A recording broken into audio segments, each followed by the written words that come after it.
Quand j'entends toutes ces affaires révélées par la presse, je me demande s'il reste encore un homme politique vraiment irréprochable. Prenez le Cahuzac, par exemple. Eh bien, ce gars-là devait être le chevalier blanc de la lutte contre la fraude fiscale. C'était juré. On allait voir ce qu'on allait voir. Eh bien, on a vu. Monsieur Propre avait tout simplement oublié qu'il avait lui-même planqué du fric en Suisse. Il ne s'en souvenait plus, c'est ballot, hein? Quand on a su qu'il avait planqué du blé et qu'il était loin d'être fauché, ça a fait énormément de foin. À croire que le Cahuzac avait peur de se retrouver sur la paille. Et le Thévenoud, là, lui, il était tellement occupé par son travail qu'il en avait oublié de payer ses impôts pendant 3 ans. C'est bêta, non? Quelle tête en l'air!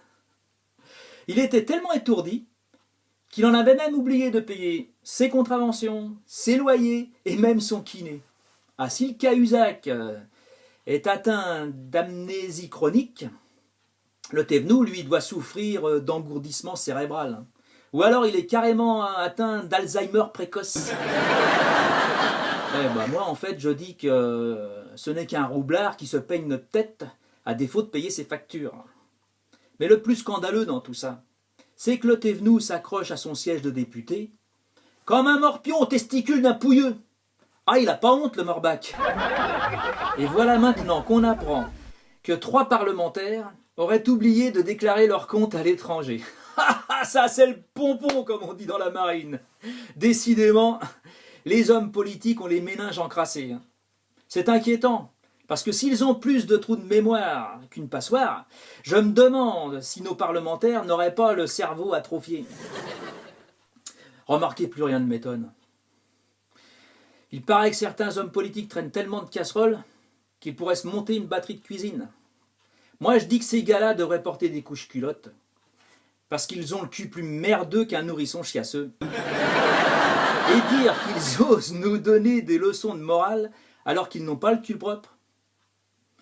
Enfin, de toute façon, comme disait ma grand-mère, l'argent n'est sale que pour ceux qui ont les mains propres. Ah, on aimerait bien que nos hommes politiques soient exemplaires, tant en matière de civisme que d'honnêteté. Mais que voulez-vous, le pouvoir leur monte au ciboulot, et après ils se croient au-dessus des lois. Alors ils font leur petite tambouille, et après ils s'étonnent qu'on leur demande des comptes.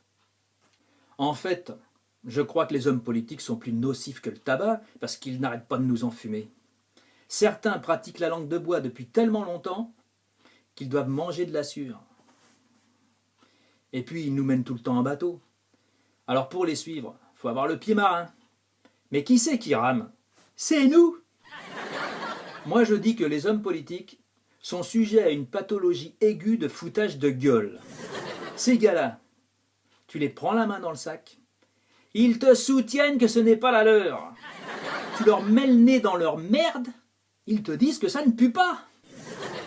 Ah, ils doivent nous confondre avec des champignons parce qu'ils nous prennent vraiment pour des truffes. Alors moi, ne m'en veuillez pas, mais je ne leur fais plus confiance.